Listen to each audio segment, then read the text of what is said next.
दोस्तों आज जो मूवी हम एक्सप्लेन करने वाले हैं उसका नाम है यस कोड यस, जो 2019 में रिलीज हुई थी। ये मूवी सेक्स एजुकेशन के बारे में है, जिसे इस मूवी के डायरेक्टर ने बहुत अच्छे से प्रेजेंट किया है। तो आइए जानते हैं मूवी की स्टोरी के बारे में। कहानी के शुरू होते ही हम एक लड़की को देखते हैं जिसका नाम एलिस होता है। एलिस बहुत ही सीधी लड़की है, वो हर चीज को जानने के लिए बहुत ही एक्साइटेड रहती है। एलिस एक कैथोलिक स्कूल में पढ़ती है जहाँ लड़कियों की स्कर्ट को स्केल से नापा जाता है। फिर हम क्लास में मफे नाम के टीचर को देखते हैं। वो बताता है कि शादी से पहले सेक्स करना पाप है। भगवान ने सेक्स शादी के बाद बच्चे पैदा करने के लिए बनाया है। तभी एक लड़का पूछता है अपने आप से सेक्स के बारे में क्या, यानी कि मास्टरबेट। तो मर्फी कहता है क्या तुम्हें इससे बच्चे पैदा कर सकते हो? तो लड़की बोलती है नहीं। तब मर्फी कहता है कि शादी से पहले सेक्स करना या एक से ज्यादा शादी करना गलत है, ये भगवान के नियम के खिलाफ है और भगवान तुम्हें हमेशा देख रहे हैं। क्लास के बाद लॉरा एलिस के पास आती है और कहती है कि कितना लंबा चौड़ा भाषण दे दिया। तो एलिस कहती है कि क्या तुम्हें पता है मास्टरबेशन एक पाप है? तो लॉरा कहती है हाँ बिल्कुल, और तुम जो टाइटैनिक वाले उस सीन को बार बार देखती हो वो भी पाप है। तब एलिस कहती है मुझे तो सिर्फ क्यूरियोसिटी रहती है और ये कोई पाप नहीं है।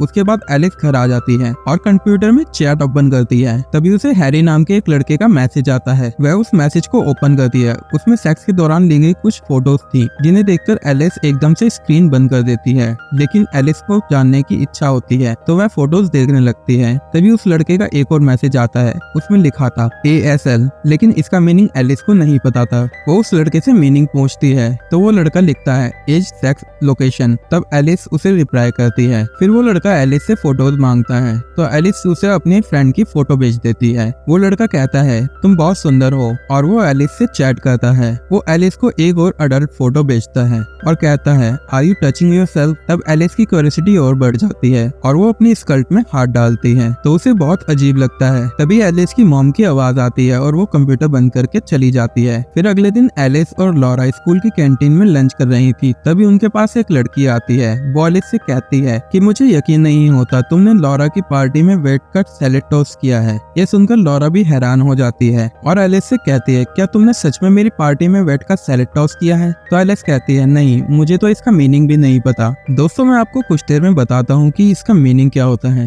अगर आप पहले से इसका मीनिंग जानते हैं तो मुझे कमेंट करके जरूर बताएं। एनीवे, फिर लॉरा उस लड़की से कहती है कि तुम मेरी पार्टी में क्यों नहीं आई थी? तो वो लड़की जवाब देती है मैं स्कूल की तरफ से रिट्रीट में गई हुई थी और वहाँ जाकर मेरी पूरी जिंदगी बदल गई, तुम्हें भी वहाँ जरूर जाना चाहिए। तभी एलिस एक चॉकलेट रैपर को चाटती है जिसे देखकर कुछ लड़के हंसने लगते हैं और एलिस उन्हें देखकर वहाँ से उठकर चली जाती है। उसके बाद हम देखते हैं कि एलिस को ऑनलाइन चैट की वजह से गिल्ट हो रहा था, इसलिए वो लॉरा के साथ रिट्रीट पर चलने के लिए तैयार हो जाती है और वहाँ पहुंचकर एक लड़के को देखकर एलिस पूछती है कि ये कौन है? तब लॉरा कहती है तुम इसे नहीं जानती, ये स्कूल की फुटबॉल टीम का कैप्टन क्रिस है। और क्रिस को देखते ही एलिस उस पर फिदा हो जाती है। तभी वहाँ नीना आ जाती है। वो वहाँ पर टीम लीडर होती है। वो एलिस को कहती है कि तुम मेरे साथ रहोगी और एलिस उसके साथ चली जाती है। फिर एलिस को कमरे में दिखाया जाता है जहाँ नीना उसके लिए कपड़े लेके आती है और एलिस से कहती है कि यहाँ घड़ी और फोन चलाना मना है, अगर तुम्हारे पास ये सब है तो हमारे पास सबमिट करा दो। तो एलिस उसे अपनी घड़ी देती है लेकिन फोन को बैग में छुपा लेती है। उसके बाद एलिस हॉल में जाती है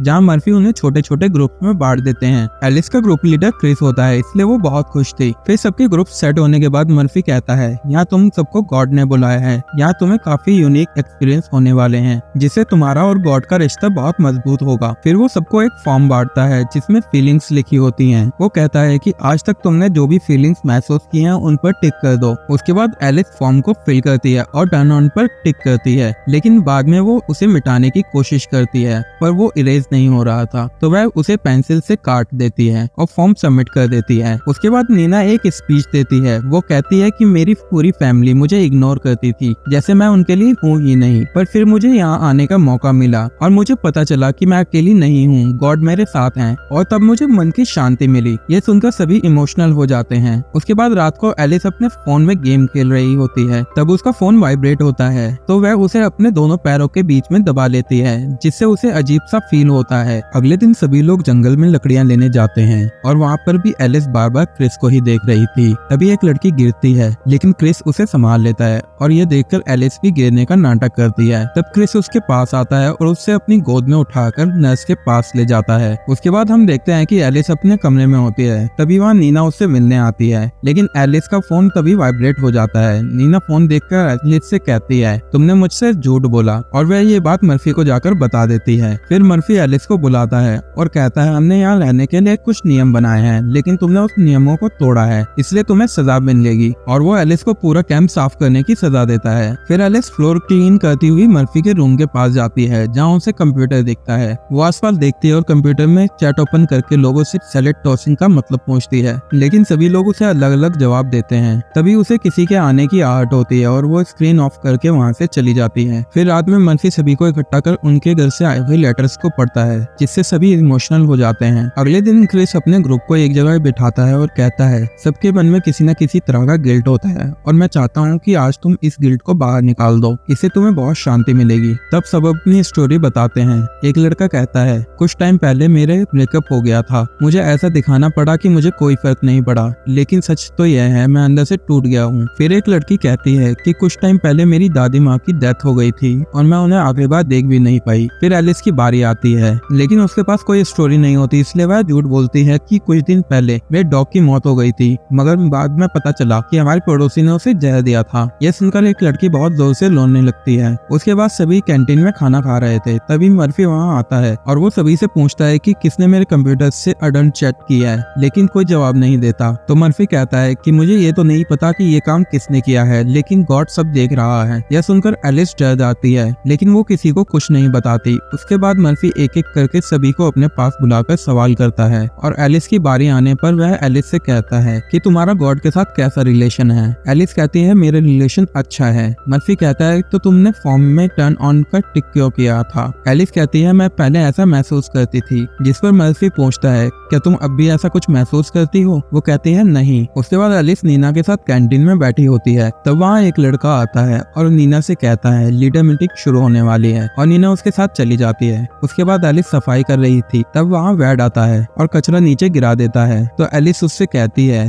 तुम्हें मुझसे क्या प्रॉब्लम है। वैड कहता है जो तुमने अफवाह फैलाई है उसकी वजह से मेरा ब्रेकअप लगभग हो ही गया। एलिस कहती है मैंने ऐसा कुछ नहीं किया, बल्कि इससे मेरा नाम खराब हुआ है, मुझे तो उस वर्ड का मतलब तक नहीं पता। इतने में मर्फी वहाँ आता है और वैड को अपने साथ ले जाता है। उनके जाने के बाद एलिस को सफाई करते वक्त वैड का बैंड मिलता है और वह उसे अपने पास रख लेती है। फिर एलिस सफाई करने किचन में आती है। वहाँ वो देखती है कि नीना एक लड़के को किस करती है और उसे ब्लॉजॉब भी देती है। यह देखकर एलिस की फीलिंग भी जाग गई थी। वह झाड़ू के डंडे को अपनी टांगों के बीच में दबा देती है और एंजॉय करती है। उसके बाद एलिस ये बात जानकर लॉरा को बताती है, लेकिन लॉरा उसका विश्वास नहीं करती। लॉरा एलिस से कहती है तुम्हें शर्म आनी चाहिए झूठ फैलाने में, और क्या तुम्हारा डॉग सच में मर गया है। तो एलिस कहती है वहाँ सबके पास कोई ना कोई कहानी थी, लेकिन मेरे पास नहीं, इसलिए मैंने झूठ बोला, लेकिन मैंने सच में नीना को किस करते देखा है। तब लॉरा कहती है तुम झूठी हो, मुझे तो लगता है कि मर्फी के कंप्यूटर में चैट तुमने ही की है और बैठ कर सैलेड टॉस भी किया होगा। एलिस कहती है मेरा यकीन करो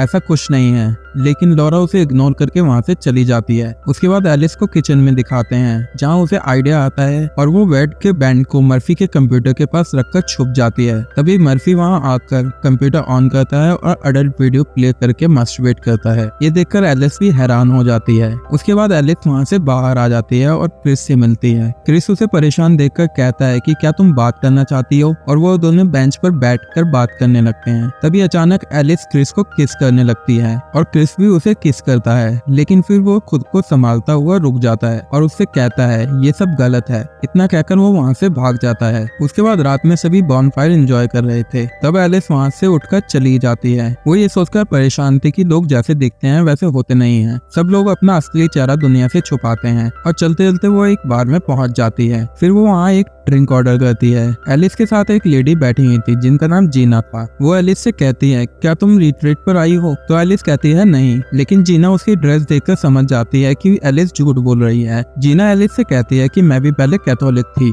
और वह दोनों बात करते हैं। उसके बाद जीना एलिस को वापस रिट्रीट पर छोड़ देती है। तब वो एलिस से पूछती है तुम कॉलेज कहाँ जाओगी। एलिस कहती है मुझे नहीं पता। जीना कहती है तुम ईस्ट और वेस्ट कोस्ट में क्यों नहीं ट्राई करती, तुम्हें यहाँ से बाहर निकलने की जरूरत है। इतना कहकर वो वहाँ से जाने लगती है। तभी एलिस उससे पूछती है क्या तुम्हें पता है किसी का सैलेड टॉस करना क्या होता है। तो जीना हंसकर कहती है लिकिंग समवन बट होल, यानी कि किसी के साथ अश्लील हरकत करना। फिर अगले दिन लॉरा एलिस के पास आती है और कहती है मुझे माफ कर दो, मुझे लगा था कि कंप्यूटर से अडल्ट चैट तुमने की है, लेकिन वो वैट था। एलिस कहती है कोई बात नहीं, हम दोस्त हैं। तो लॉरा उसे कहती है शायद उसी ने तुम दोनों की अफवाह फैलाई होगी, उसने वो इसलिए किया होगा ताकि वो छुपा सके कि वो गे है। तो एलिस कहती है उसकी तो एक गर्लफ्रेंड है। लॉरा कहती है कि गर्लफ्रेंड जो उसे किस तक नहीं करती। तभी वैट सबके सामने आता है और कहता है गॉड मुझे माफ करना, मैं ऐसा नहीं था, लेकिन मैंने खुद पर कंट्रोल खो दिया था। फिर मर्फी कहता है क्या किसी और को कुछ कहना है। तो एलिस सामने आती है और कहती है जब लोग तुम्हारे बारे में अफवाह फैलाते हैं तो तुम्हें बहुत बुरा लगता है, आपको अकेला महसूस होता है और आप कुछ ऐसा काम करते हो जो आपको नहीं करना चाहिए। उसके बाद सभी घर वापस आ जाते हैं और एलिस को स्कूल में दिखाते हैं जहाँ वो क्रिस से मिलती है। एलिस क्रिस से माफी मांगती है और कहती है क्या हम दोस्त तो बने ही रह सकते हैं। क्रिस कहता है हाँ क्यों नहीं। उसके बाद एलिस कन्फेशन करने के लिए मर्फी के पास जाती है और कहती है मुझे कुछ बताना है जो मैंने रिट्रीट पर देखा था।